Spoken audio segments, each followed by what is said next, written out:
Thank you. Actually, I gotta put back on. Yay.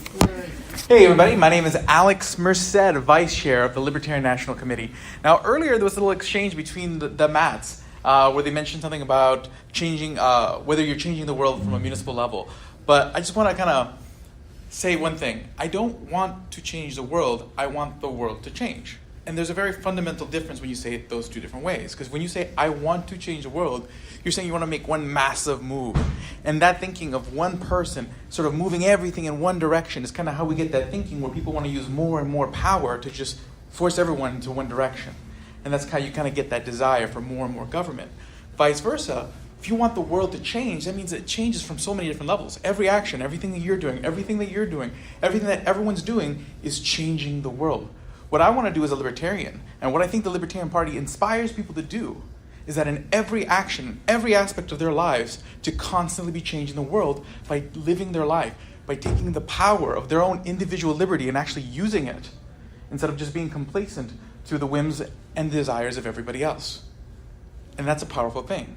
We want the world to change. So I'm supremely optimistic on the Libertarian Party. There are so many reasons to be optimistic.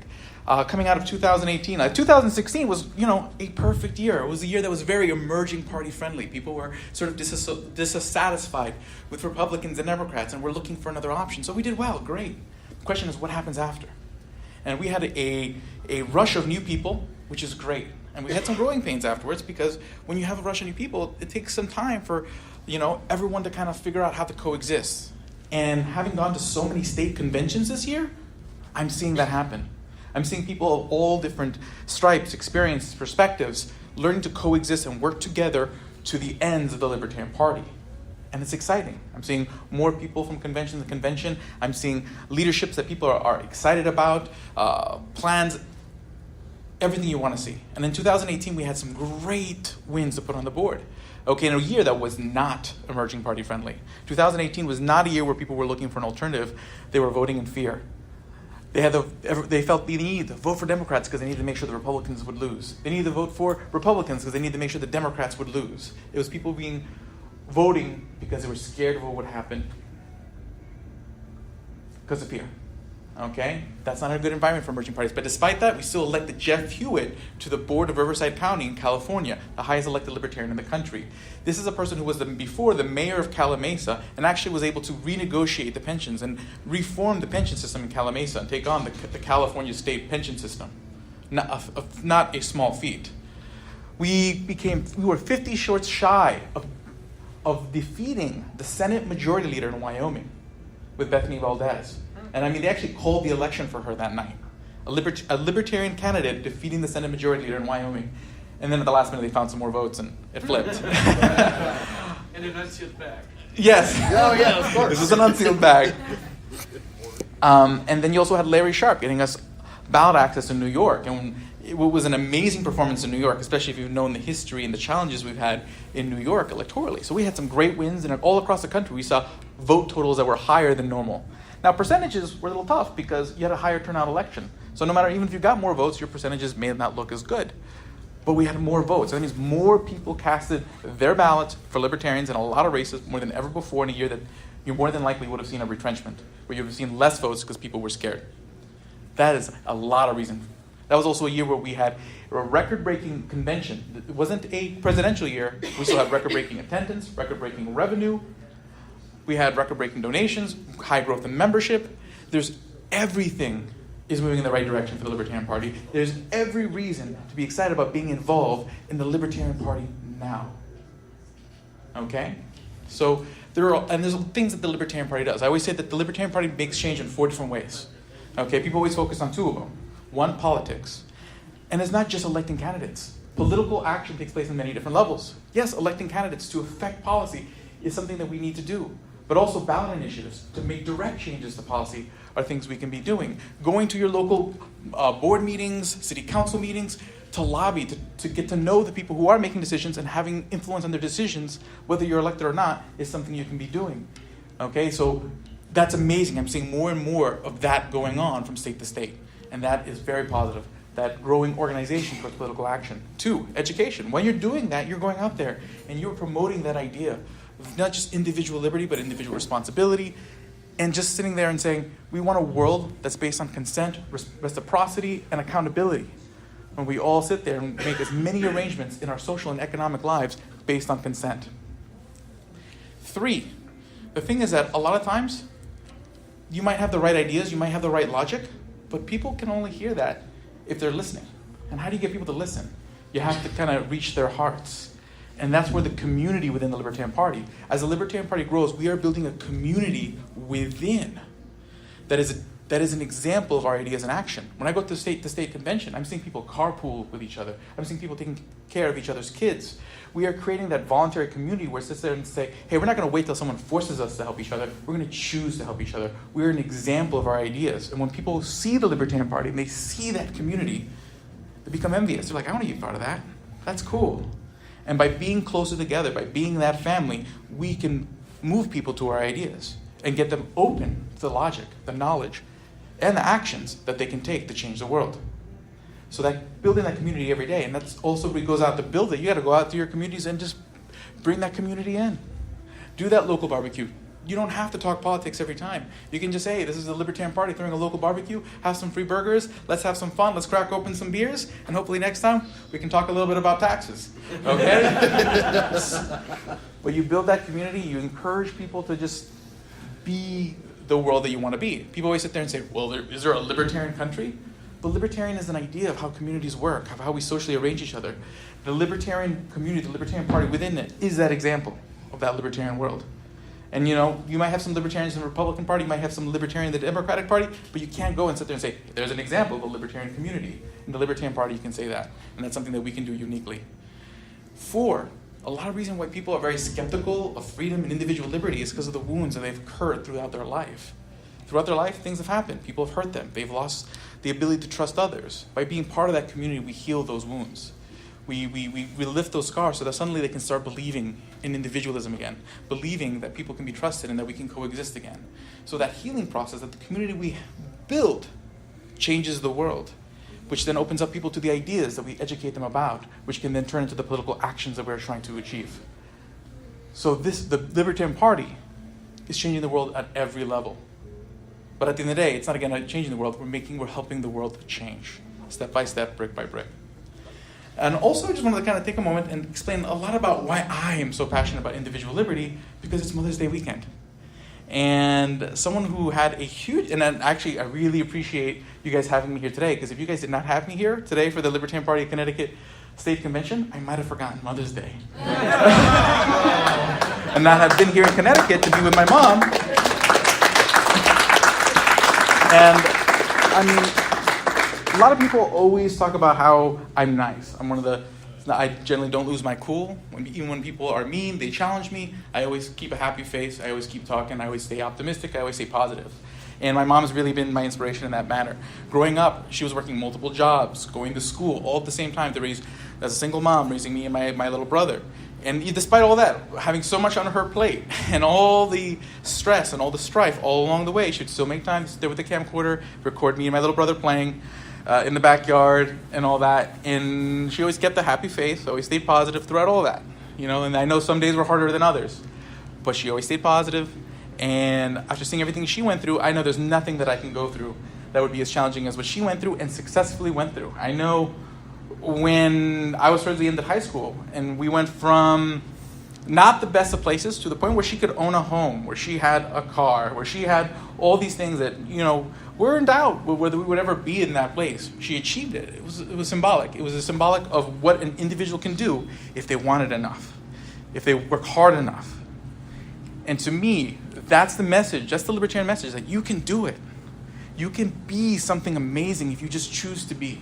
We just need to convince people that choice is something that you have inherently in you, that to make that choice. Another person I want to express appreciation for is someone I hope to make a mother someday, my wife, Becky.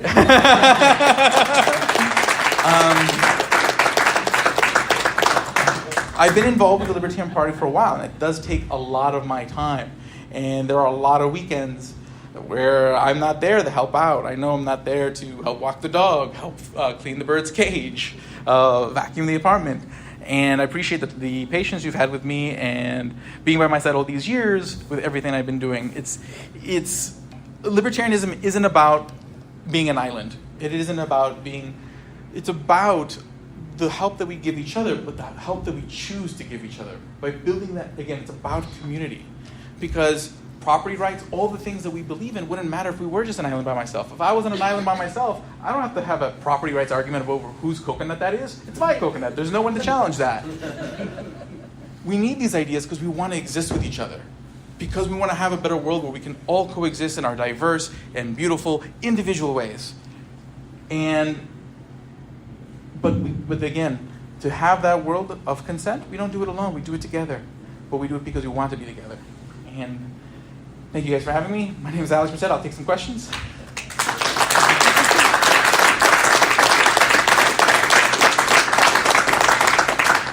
Any questions?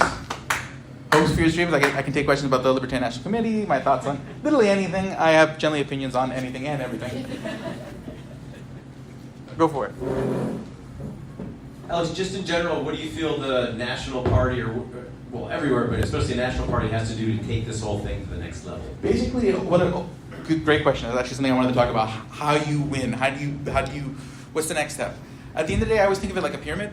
Like people always talk to me like, how do you win? Governor or president? And at the end of the day, one candidate cannot be everywhere at the same time. Like you mentioned, 5 times people got to see you, and you, Larry, cannot be everywhere to see everybody 5 times within a short span.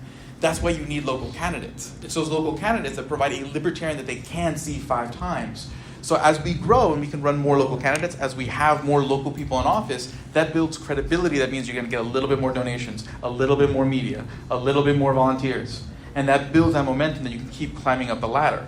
So it's all that local organizing, that local outreach that really helps. And that's where things like the CRM project helps, because having a customer relationship management software, a way of keeping track of that data so that when you reach out to your communities, you can keep track of who you're meeting, who you're contacting, when you've contacted them. That really helps make that more effective. Another thing we do at National is our staff. Apollo and Kara are amazing. I mean, Apollo played a large role in Bethany Valdez's campaign and her being almost unseating a Senate Majority Leader. Kara was involved in many campaigns across the country, one of the most inspirational people I've ever met. And she's if you're not familiar with Kara Schultz, her story is several years ago. She serves in the city council of her town, and she decided to run when she got diagnosed with cancer. And the diagnosis wasn't very good. But despite that, she decided, you know what? If I only have a limited time to live, I'm going to do what I've been wanting to do, and I'm going to run as a libertarian for city council. And she knocked on doors, puking from door to door, having to change socks. But she knocked on thousands of doors, and she won. And on the day she won, she found out she was in remission.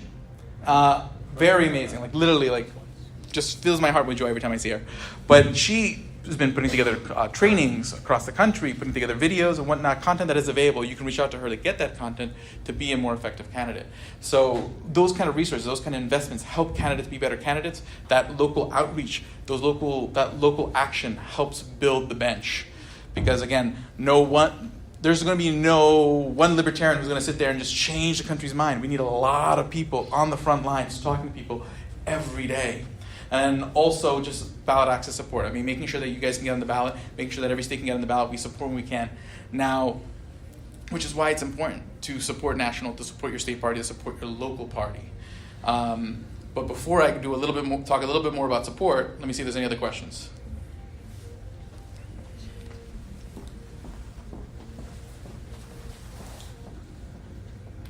Good talk, first of all. Thank you. Thank you.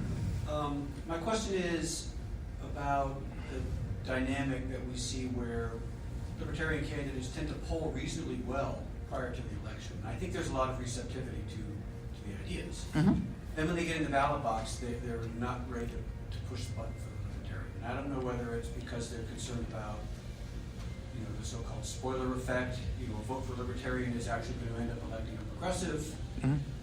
How do we address that concern? I mean, the spoiler effect, here's the thing. If we're growing as a party, our vote totals are going to grow. You don't go from 1% to 50% in one fell swoop. They grow and grow. So there's going to be a point where we're going to have very consequential numbers that will change the result of elections. That's a healthy sign. That means we're growing. but that's going to be the reality of it. But two, what happens oftentimes at the very end of a race, there's two ways you can get people to do something: hope, and then there's fear. Fear is very powerful. Okay, this is why generally politics people rely on fear, basically saying, well, if I maybe you don't like me, but if the other guy wins, horrible things are going to happen. Monsters are going to appear from under your bed. Okay, and as long as I can make you more scared of the other person, you will vote for me against that person. And that's generally how people focus a lot of their campaigns, basically being like, oh well, the world's going to fall. But the problem is, while that can win elections, that also drives us further apart, because it emphasizes what divides us and makes those divisions greater, which also tears apart the fabrics of our community, our local communities, which has actual real-world outcomes. Because when we're scared to talk to each other, when we're more polarized from each other, that means we're not going to be carpooling. We're not going to be taking care of each other's kids. And that has real costs that end up affecting our paychecks when there's more people ask for more programs, because we're not helping each other. So fear politically is very effective, but as far as actual social outcomes, horrible. This is why, to me, it's important as a libertarian, which is a much harder job, is to sell hope, to sell the hope of what, and at the end of the day, well, we have to sell hope, because we're asking people not to give up more of their rights. We're asking them to take them back. And people are not going to take their rights back because they're scared. That's why they give them up. They're saying, I'm scared, take it, please. Just do what you got to do to protect me. To take back their rights, people got to feel like, well, if I take it back, amazing things can happen. We got to sell hope. And that's a harder message to sell, because if people are scared, but that's what happens. At the end, the fear factor becomes so much greater at the end of election that people at the last minute go, well, I mean, I like the Libertarian Party candidate, but I really don't like that other candidate. So they end up voting. Like, this is what happened with Larry Sharpe. Larry Sharpe was polling really well for a good portion of the race, but at the very last minute, what they did, and at the end of the day, you can pay pollsters to kind of design a poll to kind of do pretty much whatever you want. So the Republican came out with a poll that showed still very far behind, but with a decent jump. And if you take a look at the methodology of the poll, it wasn't the best methodology. But they were able to build this narrative that suddenly he's coming back, even though he's 20 points behind. He's making a comeback at the last minute. Somehow he's going to make up 20 points in the last week. So a lot of people jump ship. They love Larry. They go, I love you, Larry, but at the last minute, I really just can't stand another 4 years of Cuomo. Even though, again, 20 minutes behind. And that was after the supposed improvement in the polling numbers.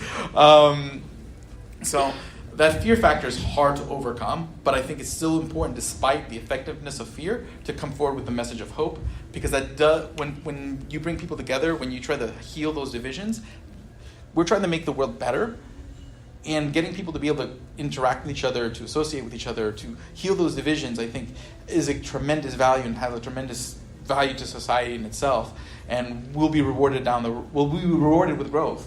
I mean, again, as people see that community within the Libertarian Party, they're going to want to be part of it. The more kinder we are with each other, the more they're going to want to be part of that network. And as that network grows, you'll see the electoral results. You will see the education results. You'll see the results on all fronts. But we have to make people feel comfortable, happy, open again. And that's something that's, the other parties are just slowly moving in the opposite direction.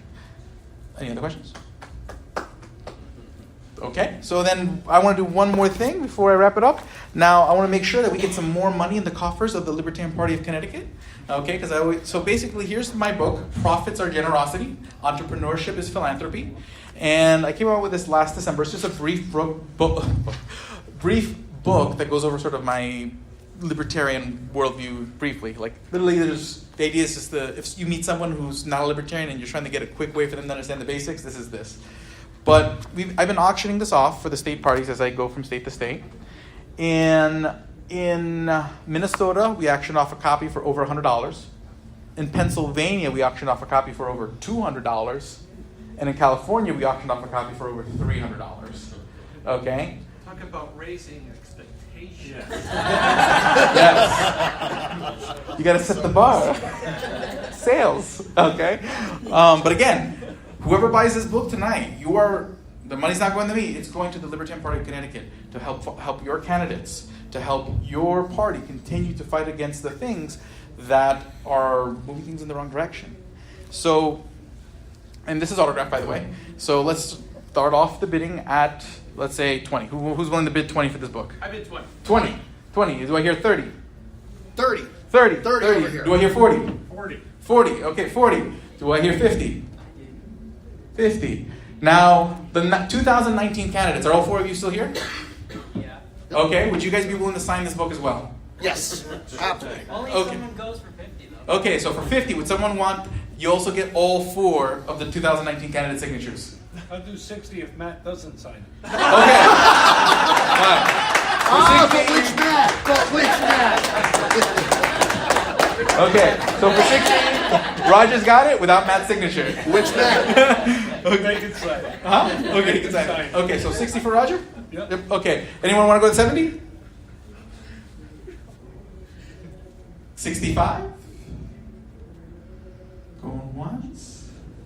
Wait, I got a suggestion. Go for it. I love bidding on your own book because we have a copy at home. But